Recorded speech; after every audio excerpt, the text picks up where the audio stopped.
Hello, movie friends. Welcome back to the show. We're really excited to be here talking about episode 4 of House of the Dragon. And I have to say, I think this might be the best one yet. For the lack of dragons and lack of action, we had a death on camera for sure. The guy at the court when Rhaenyra was being presented all the potential suitors. We the got fight. a little blood. Hardly a shot of dragon. We just got Craxus for a couple seconds. And other than that, no dragons, no really action, but it was so much drama, so much happened, so much scheming, so many relationships have been getting more complex, so many interesting situations that this episode is full of, and I think it might be my favorite of the season so far. Episode 3 was great with the bookend of Daemon, but this one was really excellent. And I feel like the time jumps are really working for the show in a lot of great ways by propelling the story forward very quickly. There's a lot going on from episode to episode, and it feels like in terms of how relationships and how much has happened for each relationship, that feels like most of a season in terms of the drama. The drama! There's only 4 episodes, and they're doing an amazing job basically having this chugging along at a breakneck pace, I think. And Daemon's got new hair. Daemon looks great with the shorter hair. It suits him. There's so much going on. This is definitely an excellent episode for Viserys and Rhaenyra. I think Paddy Considine is killing it right now, and all the cast is. Although we didn't get to see any Lord Corlys this episode, I'm sure he's got a lot more to do later in the season, as well as his wife. But I think that with these 3 main players, and as well as Otto and Alicent, there is a lot going on, and big things happen. Otto is out. Otto is done For now. Yeah. For now. He's coming back. Because the thing with back. Otto, he's the hand of the king. He was fired at the end of this episode because clearly He didn't even get to put in his 2 weeks. he has been working his own schemes. He got his daughter to be queen. His grandson, Aegon, he hopes to be the next heir of the Iron Throne. So he has his judgment for being hand of the king is completely destroyed now, which finally Rhaenyra showed Viserys that you can't trust Otto anymore, even though he's been a loyal servant for many years.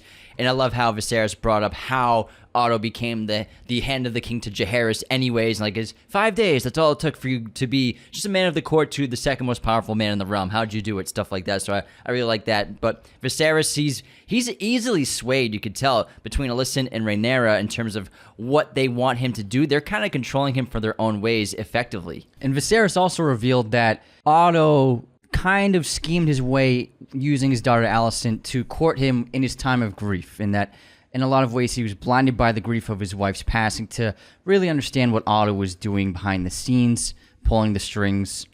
And he gave in to Alicent's courtship because she was there when he needed someone to talk to. She was an ear to listen to him, and also a sign of comfort for him. And so he didn't realize what was happening back then, but now that his mind's clear, now that it's several years after the fact, and also with the hint from Rhaenyra revealing that like Otto shouldn't be trusted, he's finally come to the conclusion that Otto really spearheaded this entire scheme of Alicent possibly ascending to the throne, and definitely Aegon having an excellent chance of the throne. Otto's kin being royalty, and he didn't see it before because he was just in such a deep grieving process. And this movie opens great with Rhaenyra, who, even though last episode Viserys gave her his blessing to choose her own husband, her own suitor, she's on a tour of the realm to find all these potential suitors, all these young men, old men, potential princes, offering their hand and their family and whatever they have for resources in marriage. She is not enticed or intrigued by any of them. She does not want a single person. Some of them are children. There's like a 12-year-old kid who kills that guy. Yeah, that's pretty which sick. is pretty cool. Yeah. And she must choose a husband. We talked about that last episode. But then Daemon shows up while she's on the boat, and you can tell she's nervously excited, and he shows up on his dragon. But she's on his mind. He's on her mind because during the courtship scene, she's touching the necklace he gave her. And she's wearing it when he arrives on purpose. And I love Daemon's entrance. He's got a new look, and you don't know what's going to happen because obviously this episode was teased. We saw him showing up with his own crown on, with the sword, entering the realm, entering King's Landing, and he's wearing... Oh, was that in the teaser trailer? Yeah, the teaser trailer. I don't watch He was them. wearing the crown. I'm Enticing. like, what is going on? And then so he showed up. He was told his brother that he was named King of the Narrow Sea after the defeat of the Triarchy and the winning of the Stepping Stones. The stepstones, I'm sorry. And I'm sure you can step on them. He bends the knee, surprisingly, to Viserys' brother. He offers his sword. He said, add this to the collection. Here's my crown. I know there's only one true king, your grace. And this whole time, you're like, what's going on in Daemon's mind? What's he doing here? And then I think we found out through this episode what his real motivation was to come back, is to use politics to get closer to the throne, to try to insert himself onto the throne rather than force. What Daemon did in this episode, it's his best episode so far because of the manipulation he used and just basically his adeptness within the politics of social status and social hierarchies and the relationships with these people. He really put himself in a win-win situation with this, because what he did was basically make it allude to the fact that he and Rhaenyra had sex. Even though he courted her, he brought her to the brothel out in public, made sure that she removed her hat so everyone could see her blonde hair and see that it was the princess there. Got her drunk. And then kissed her for a bit, but then he left her. And so witness accounts, it seems like they had an affair that night. He didn't do it, but he alluded to the fact that it is perceived that he did it. And this really puts him in a win-win, because Viserys and the council, if they believe he did it, he makes the play of wed her to me, wed your daughter Rhaenyra to me, and we can marry in the old way of our house, of the Targaryen way, and we can make House Targaryen stronger than ever before. That was his first play. And then the second play is a possibility of Rhaenyra being denounced of her titles and her heirness, her heirship. Is that a word? Heirship? I like airness. Heirness. Right to airhood. Yeah, airhood. Is that a word? Right. Is that sounds right. Airhood? I don't know. Airhood. It sounds weird. And so if Viserys ends up denouncing her, then that leaves one less person in Daemon's way to taking the throne from his brother, Aegon. It's so interesting how important marriages are to the Iron Throne that we're learning in the season so far. Really early on, how important marriage plays in politics. And you can tell that the first half of this episode, Daemon is trying his best to corrupt Rhaenyra, entice her to the dark side in a lot of ways. He's explaining to her that, like, marriage is just a political tool for men and women. They can't really escape it. Like, I'm still married to the person that I never wanted to marry either. So it affects me as well as it would affect women. Obviously, you said it a lot nicer than he did. Yeah. For a woman, though, she's afraid of being trapped in just being a person to be used for childbearing for potential heirs to a throne. Just like her mother. Potential male heirs to the throne. Her mother went through it, and then her friends going through it. And I really liked how Daemon, we had this nice situation where he left her some clothes, some street clothes, a little note of how to escape from her room with a secret entrance or exit that she didn't ever know about. She went onto the streets of King's Landing for the first time in her life ever, probably in Westeros. It was a really fun, cool sequence, but I think it was really clever to first show her that theatrical performance of how King's Landing and the population views her as the next heir to the throne, and how even the men and women of Westeros would not accept her. They all called her a feeble heir if she was ever queen to the throne, versus Aegon, who only difference is he was born as a male, so he's obviously looked upon as the citizens as being a much stronger candidate, which is super unfair. And it was a really great way to break her down psychologically, then take her to the brothel in the sex house, and then plant his seed of ruining her reputation and the supposed defiling of herself. Rhaenyra is in a really difficult spot, because at the end of the episode, she's given the tea, the tonic, which will abort, if she's become pregnant, it will abort whatever happened. And it's basically like the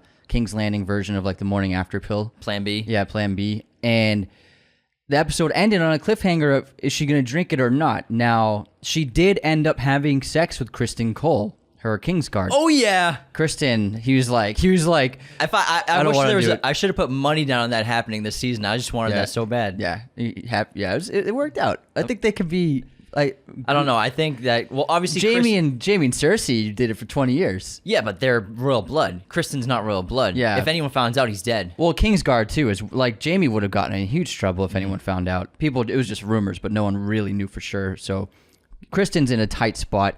And so it looks like if Rhaenyra doesn't drink the tea, she could possibly become pregnant. And then what's she going to do? I doubt she would rat out Criston Cole, because it would probably sentence him to either death or banishment, either one of those, or a horrible punishment.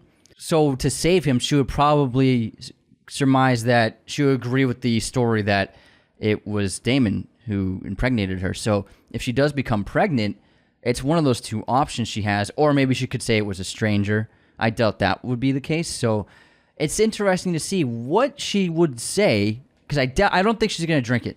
I don't think she's going to drink it. Do you think she's going to drink it? I'm not sure, because it's really also interesting how her and Allison, Just say it like Allison. Her and Allison have kind of been trying to rekindle their relationship, and then Allison overhears Otto telling the news to Viserys that she was spied at the brothel, supposedly coupling with her uncle Daemon. And it seems like one of the strengths that Rhaenyra still had as a card for keeping her spot as heir to the throne was being a virgin and keeping her virtue, which is what Allison says to her.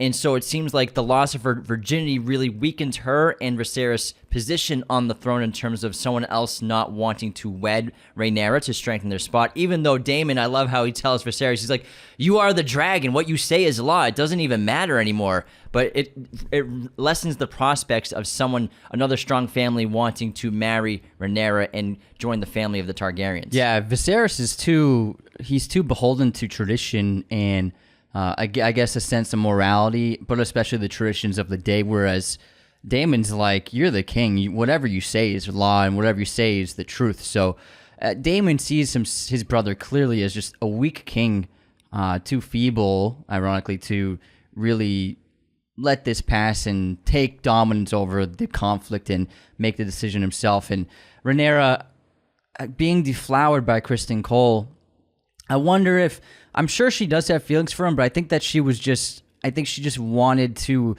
have a moment of power, of control in her life, of being free for a moment, because she's the one disrobing Kristen and making it happen. And he's just like, he doesn't want to do it. He's very reluctant, and she has to take all of his clothes off, basically. I think that Rhaenyra, for once in her life, she just wanted to take control of what was going on around her and to choose someone she wanted rather than someone she had to choose. So I think that it made total sense that she chose Kristen, someone she has a connection to. We'll see if they ever have like a real bond of intimacy, some kind of relationship in the future going forward. But I think that leaving the cliffhanger open-ended means that, for me, she's not going to drink that tea, and she might get a baby out of it. That's my guess. I think she will become pregnant, because I think we're going to have the time jump soon to her being a mother and still being heir to the throne. That's my guess when we're going forward. Whether it's going to happen 5, 6, or 7, whichever episode will happen, it's going to come soon.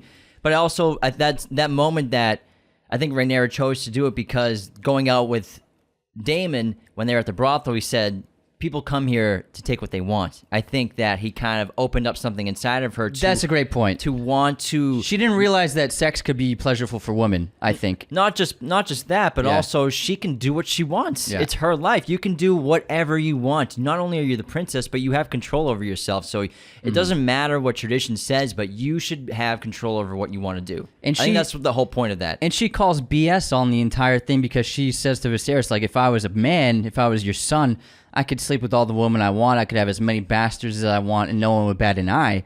And it's just such a contradiction that she has to deal with, because she's a woman. And even he says so. He's like, yeah, well, you're a woman, so you can't have sex with whoever you want. There's different rules. And she's tired of the rules. She's tired of these walls put up around her. She wants to live more freely.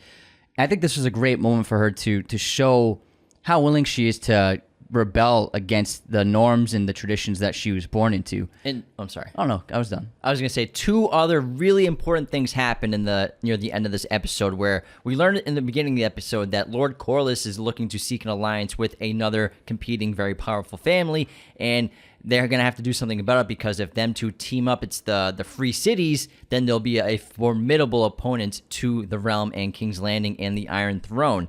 And so after Otto tells Viserys about Rhaenyra, and Viserys and Rhaenyra talking, he says that now you will marry Lord Corlys' son. We will make a marriage and a fusion between the Valerians and the Targaryens, the Corlys family.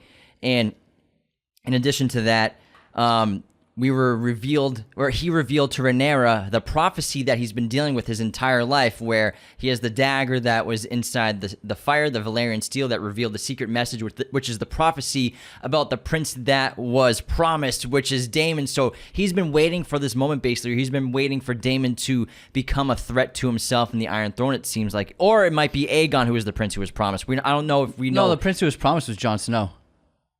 Aegon. So Aegon, yeah. No, but Jon Snow, Aegon. Jon Snow. That's Jon Snow's real name. Aegon. Yeah. So that's what I mean. He's the prince who was promised. But in this world, Yeah. 200 years before Jon Snow, They don't know who the prince is promised yet. I'm assuming Viserys either thinks it's probably gonna be that's his brother, Yeah. but really it could be alluding to Aegon. Yeah.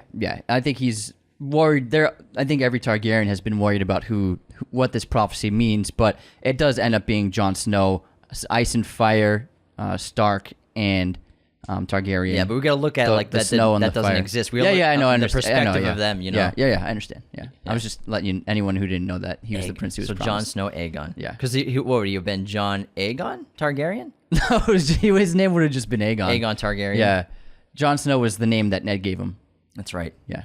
And Snow for being a bastard, and he just named him Jon. But his Ned's sister revealed his name in that whisper, remember? You're right. Aegon Targaryen. Oh, yeah. Damn. That's the name, Thanks for reminding me. No worries. That's the prince who was promised. But I think that Viserys, I think this is something that's passed down from ruler to ruler since the prophecy was made. I love it. I think it's really. I love these little Easter eggs. It's so cool. That allude to the story we're so familiar with. And I didn't watch the teaser for next episode, so I'm not sure if the time jump's It's going to great, happen dude. I love soon.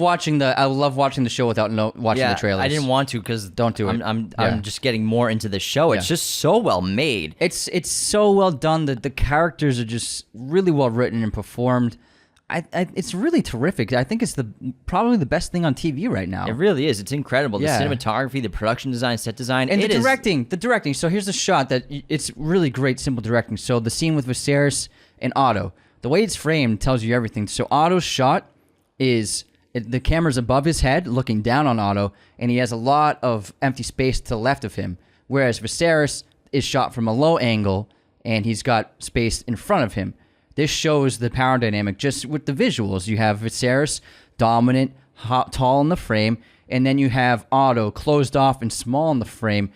Just that great, simple bits of filmmaking and just visual craftsmanship helps tell the story. And you don't really see that on that much television, even nowadays. So I just think that the whole team, from the craftsmanship to the directing, writing, and especially the actors, it's just firing on all cylinders. They really knocked it out of the park. I can't wait to see where it's going, too, whether or not Rhaenyra will actually marry into Lord Corlys' family, because I'm telling you, I feel like when we time jump, she's going to have children. Yeah. Well, no, I remember there's an image from the trailer, just the main trailer of her dancing with Corlys' son at a ball. So I think there's going to be a courtship phase for them. Yeah, probably. Yeah. So I don't think she'll be pregnant at the start. And You mean when they're older? No, when they're younger. No, I mean when the time jump happens, they're going to have kids. Yeah. That's what I was saying. But there's definitely going to be a courtship phase. That ball is probably going to be in the next episode. So maybe a couple more episodes. Yeah, and then his time son jump. looks like he's about her age, maybe a little bit younger, but not like a kid. I'm going to miss these actresses once we go time Yeah. jump. I think they've done a terrific job. The Fans are actually talking about that online, like, oh, we don't want to see them the actress get who replaced. do Alicent and But I Rhaenyra, think- I'm sure they'll do flashbacks. Yeah, maybe they will. But the other two actors do look like they could be believable in their 30s and even late 30s if they need to be. Whereas these two young actresses, I'm not sure I could buy them as like 30, Oh, if like they didn't mid-30s. do it. Yeah, they have to do I it. think it makes They sense. look too young. Especially both of them. They're still pretty baby faced. They look like they're 17. They look like they're the ages they are in the show. But in terms of them being close to 40, which I think the other actresses will be, I'm not sure I could see them as that. So, and also, I don't have a problem with that. I'm just gonna miss them. Yeah, I'm gonna miss I think them. they've been The great. actress they got, Emma D'Arcy, looks just like Millie Alcock. It's crazy. Like, it's a perfect casting. And Like, then Olivia Cook's so Yeah. talented. So Yeah. I think we'll all be grateful that we had them in these early performances. But I think we'll all get really excited about it's their just performances. we're just when they used to come. them, and like we don't want to see them go. I think we're going can to be in totally love with understand that. their characters as well. Yeah. So this show has been killing it so far. Huge fans of it. I'm liking it more than when I first started Game of Thrones. I'm really into the show for sure. Yeah. Cannot wait to see where it's going next week. And stay tuned every Tuesday, House of the Dragon review and recaps. We just posted an episode yesterday on 500 Days of Summer. If you haven't seen that yet, go watch and listen. It was a great review. We analyzed and deconstructed the crap out of Tom Hansen in that movie. Thursday, we're doing who is the best Batman and who is the best Bruce Wayne. It's a good one. Lots of fun. And then Yeah. obviously great episodes coming the week after that. And just stay tuned. Weekly chat tomorrow. Weekly chat. And yeah, all sorts of Them great patrons, stuff. yeah. Just scroll through our feed. We got we post never stuff all the stop. time. Never stopping posting content. Take care, everybody. Stay tuned for more and have a wonderful week. Goodbye, y'all. Thanks so much for tuning in to Raiders of the Lost podcast. Be sure to subscribe if you're new. Hit the like button, leave a comment. Find us on all audio streaming platforms, Spotify, Apple Podcasts, Google Podcasts, wherever you listen to podcasts, you can find us. Find us on Twitter, TikTok, Instagram, Raiders of the Lost podcast. Be sure to check out one of these other videos right here for more content on our favorite films and breaking down all kinds of movie content. Thanks so much.